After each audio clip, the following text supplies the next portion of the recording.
Have you ever wondered what it really feels like to pass through some of the dirtiest places on Earth? In these 15 countries with the highest air pollution, the PM2.5 particulate matter levels are 11 to even 15 times higher than the limits set by the World Health Organization (WHO). This level of air pollution is a silent killer, causing approximately 4.2 million deaths each year. So which country is the worst offender? Today we'll take you on a journey to explore places where just stepping outside could seriously endanger women's health. The country in the 5th spot might shock you. In recent years, Indonesia has earned the unfortunate distinction of being one of the world's most polluted countries. With particulate matter levels, specifically PM2.5, hovering around 37 micrograms per cubic meter, the air in many parts of Indonesia is anything but fresh.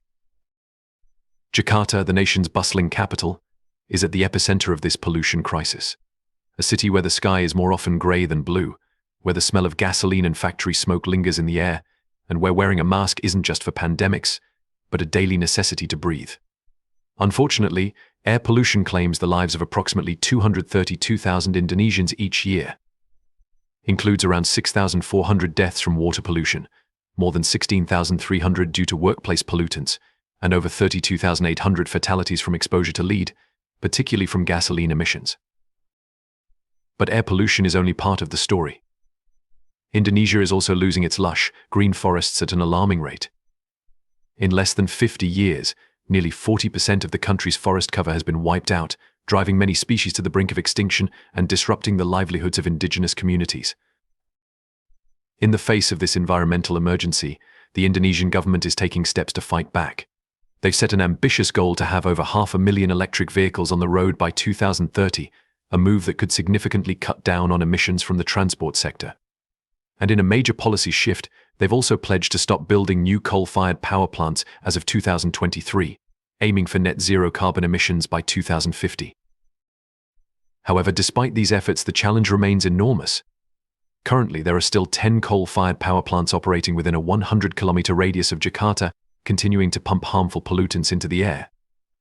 While the transition to cleaner energy is a step in the right direction, it's clear that much more needs to be done to protect the health of Indonesia's citizens and its natural environment. But what do you think? Can Indonesia truly turn the tide on these environmental crises, or are these measures too little, too late? Do you believe the government's efforts will be enough to safeguard the future of Indonesia's citizens and its precious ecosystems? Share your thoughts in the comments below. We'd love to hear your perspective. Did you know that while Qatar is often celebrated as one of the richest countries in the world on a per-person basis, it also ranks as one of the most polluted? Qatar's PM2.5 pollution index stands at an alarming 37.6. But that's just the tip of the iceberg. Qatar is grappling with serious challenges when it comes to securing clean water for both its residents and its booming industries. With a population now exceeding 2 million people and growing at a rapid pace, the country is also facing severe pollution problems, driven by a surge in construction projects and a bustling aviation sector. A prime example of this was during the 2022 FIFA World Cup, where Qatar faced heavy criticism for the sheer number of flights during the tournament. Qatar Airways alone operated around 60 flights a day between Doha and Dubai on match days. According to FIFA, air travel accounted for almost 52% of the total emissions for the entire event. Despite these challenges, Qatar is making strides towards a more sustainable future. During the 2015 Paris climate talks, the country committed to reducing its emissions by 25% by 2030.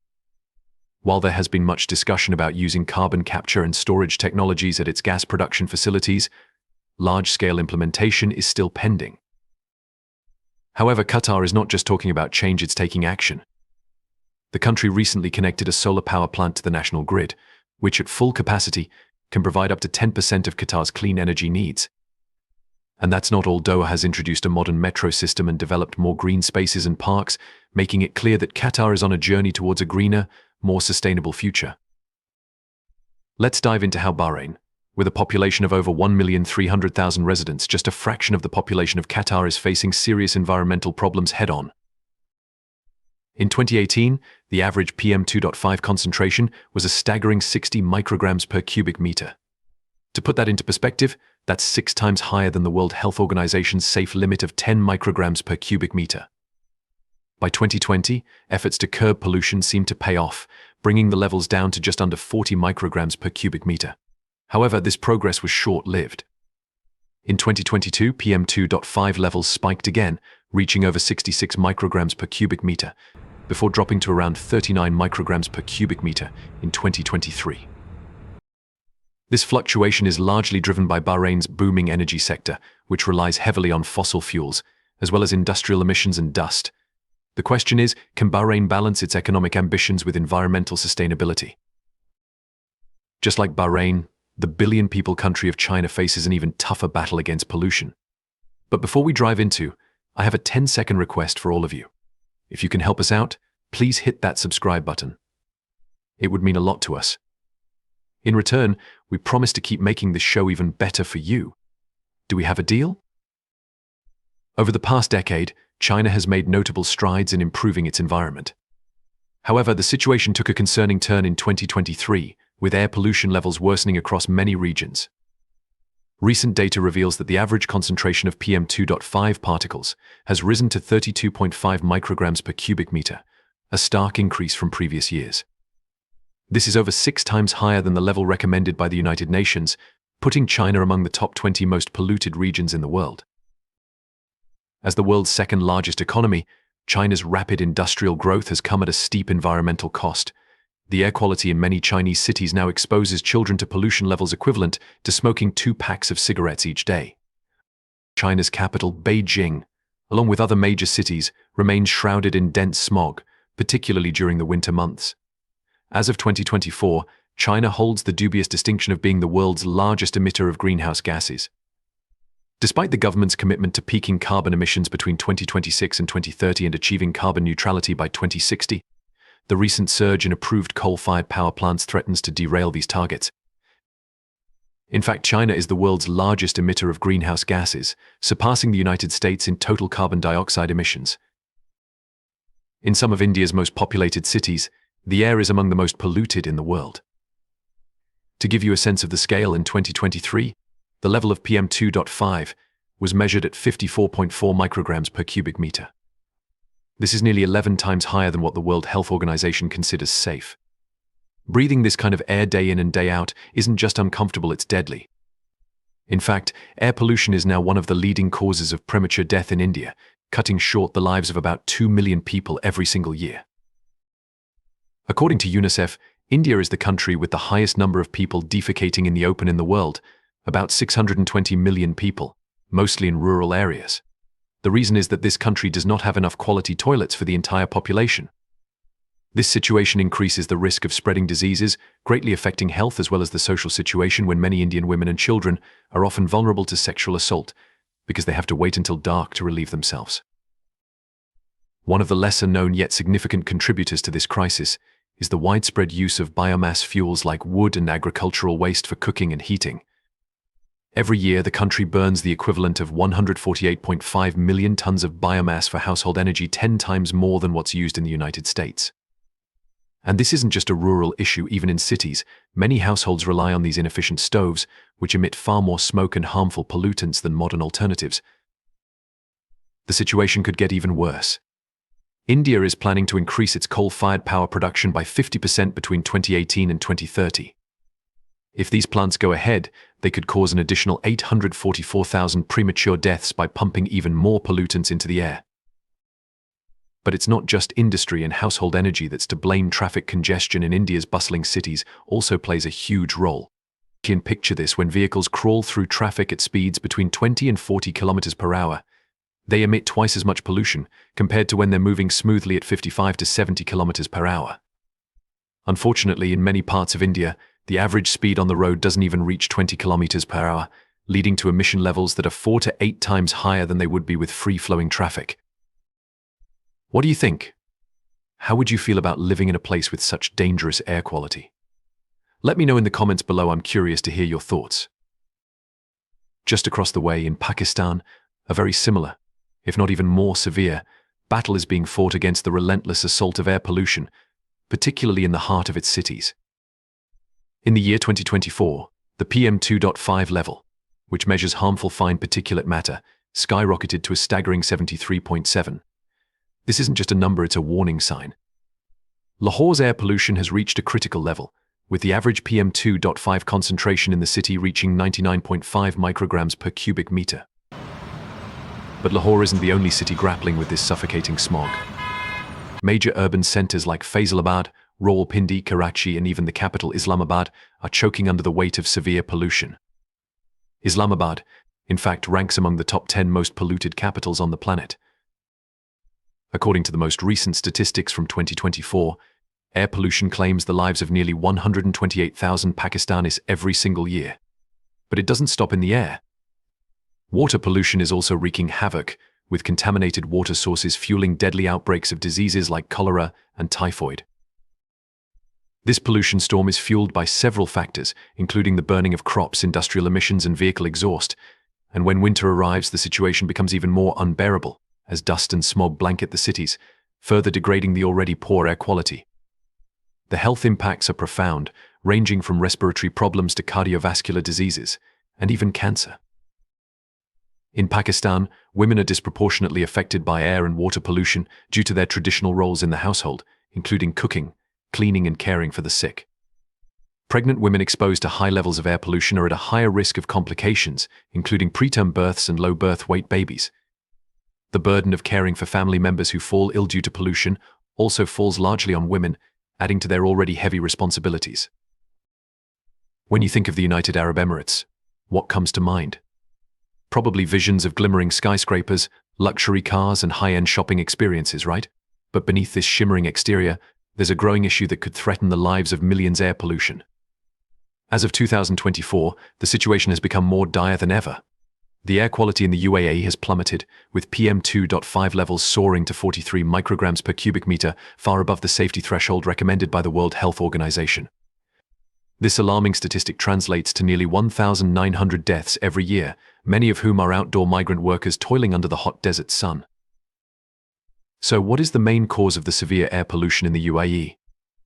The answer lies in the UAE's deep dependence on fossil fuels. Despite its futuristic skyline, the UAE remains one of the world's top oil producers. The extraction and burning of these fossil fuels pump a staggering amount of harmful emissions into the air. What makes this situation even more troubling is the apparent contradiction in the UAE government's policies.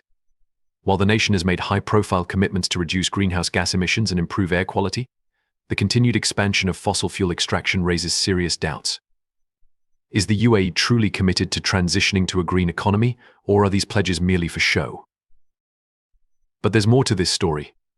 In a country where women have made significant strides, particularly in education and the workforce, they now face a new threat. Studies have shown that air pollution disproportionately affects women, particularly those who are pregnant or have pre-existing health conditions. This not only jeopardizes their health, but also the health of future generations. What do you think about the UAE's efforts to combat air pollution? Do you believe they're truly committed to change, or is it all just a facade? And what about the impact on women? Drop your thoughts in the comments below. I read every single one and can't wait to hear your perspectives. In the heart of Egypt, air pollution is casting a dark shadow over the health and well-being of millions. The Egyptian Ministry of Health has sounded the alarm, revealing that the national average for fine particulate matter, or PM2.5, has climbed to an alarming 42.4. Every year, up to 2 million Egyptians are forced to seek medical attention for respiratory diseases directly linked to this pervasive air pollution. The toll doesn't stop at health. In 2019, air pollution was responsible for the premature deaths of approximately 9,559 Egyptians. The World Bank estimates that in the Greater Cairo area alone, a whopping $1.5 billion, yes, that's nearly 47.7 billion Egyptian pounds, was spent on healthcare costs related to air pollution during just 1 year from 2016 to 2017. When you look at the entire nation, the cost skyrocketed to over 100 billion Egyptian pounds by 2018. Egypt is not turning a blind eye to this crisis. The government is making strides to combat air pollution through measures like regulating industrial emissions and promoting the use of clean fuel vehicles. But here's the catch: these efforts are far from enough. A World Bank report from 2013 highlighted that Egypt's policies on air pollution control are fragmented, lacking the cohesive strategy needed for real impact. Take, for instance, the management of green spaces. While trees and greenery are essential for filtering air and combating climate change, Egypt is paradoxically cutting down vast numbers of trees, often driven by government-led infrastructure projects. Road expansions and canal constructions aimed at improving infrastructure are ironically contributing to deforestation, directly undermining the country's climate adaptation goals. According to the most recent data available in 2024, Iraq is among the most polluted countries in the world, ranking just behind Chad. The country's air quality has been alarming, with the PM2.5 index reaching 80 in 2022, which is 16 times higher than the global standard. While there was some improvement in 2023, with the index dropping to 43.8, this level is still dangerously high, over 8 times the recommended limit. The oil industry, which contributes nearly 95% of Iraq's foreign exchange earnings, is both a blessing and a curse. It drives the nation's economy, but also exacts a heavy toll on its environment and the health of its people. During oil extraction, excess methane is often burned off, releasing a cocktail of harmful gases like benzene and methane into the atmosphere. These pollutants don't just stay near the oil fields, they travel across the Middle East, spreading their toxic impact far and wide. Wars and prolonged conflicts have further exacerbated the environmental situation. From 2014 to 2017, military operations left behind vast amounts of waste and hazardous chemicals, polluting Iraq's soil, water, and air. These pollutants have devastating effects on the health of Iraq's population, leading to an increased incidence of cancer, cardiovascular diseases, and respiratory illnesses. In response to these environmental challenges, the Iraqi government launched an ambitious program in 2023 to plant 5 million trees across the nation. However, experts warn that tree planting alone is not enough. The average concentration of harmful PM2.5 particles in the air is nearly 80 micrograms per cubic meter, 15 times higher than the World Health Organization's acceptable level. Bangladesh is in a life-or-death battle against air pollution, with the air quality reaching some of the most dangerous levels in the world. The culprits? Rampant industrial emissions, exhaust from vehicles, and the widespread use of traditional brick kilns, which are notorious for spewing toxic pollutants into the air. But why is this happening? A big part of the problem is the lack of strict environmental regulations and enforcement. It's not just the air that's suffering, so are the people. According to a report from the World Bank, air pollution, along with water pollution, inadequate sanitation, and exposure to lead, an estimated 272,000 lives cut short by something that could be prevented. And more than 5 billion days of illness annually, affecting everyone from the youngest children to the elderly. Breathing the air in Bangladesh could shorten your life by almost 7 years. That's more than what smoking or even malnutrition can do. While Bangladesh's economy is booming, with per capita income rising rapidly, the environment is paying a heavy price. The city of Kathmandu, Nepal, once a serene cradle of ancient culture and spirituality, now finds itself shrouded in a thick veil of dust and pollution. Kathmandu's air pollution, with PM2.5 levels soaring above 42 micrograms per cubic meter. But what's causing this dramatic transformation? The geography of the Kathmandu Valley, a natural bowl surrounded by majestic mountains, creates a unique but troubling scenario. This B-shaped valley traps pollutants, turning the area into a cauldron of toxic air where circulation is severely limited. It's like living in a city with a lid on top, where every breath draws in the same trapped, polluted air. The situation is further aggravated by rapid urbanization. Kathmandu has evolved from a tranquil city into a bustling metropolis, with its population density surging in recent years. The number of vehicles on Kathmandu's roads has exploded, with traffic jams becoming the new norm. But the chaos doesn't stop there. Kathmandu is also in the throes of an infrastructure boom. New buildings and roads are springing up everywhere, but with this progress comes a cost. The city has become a sprawling construction site, with dust clouds billowing from excavated roads and brick kilns belching out smoke. Tucked away in the heart of Central Asia, Tajikistan is often celebrated for its awe-inspiring natural wonders. But beneath this stunning landscape lies a growing environmental crisis that's impossible to ignore. As of 2024, the air quality in Tajikistan has reached critical levels. The PM2.5 concentration has soared to nearly 50 micrograms per cubic meter. To put this into perspective, breathing in this air daily is like smoking multiple cigarettes each day, even if you've never touched a pack in your life. Over the past decade, the number of cars on the roads has exploded, but many of these vehicles are outdated and lack modern emission controls. As a result, Tajikistan now emits over 540,000 tons of pollutants annually from traffic alone, a stark rise from the 340,000 tons recorded just 10 years ago. Tajikistan, a country blessed with abundant water resources, relies heavily on hydroelectric power. However, when the dry season hits and river levels drop, the country is forced to rely on thermal power plants to keep the lights on.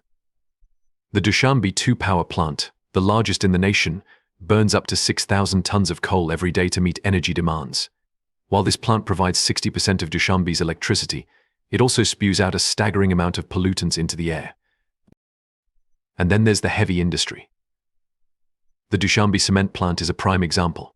This factory alone churns out 180,000 tons of cement each year, consuming 72,000 tons of coal in the process.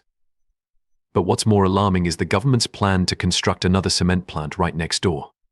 This expansion is poised to double the harmful emissions, exacerbating an already dire situation.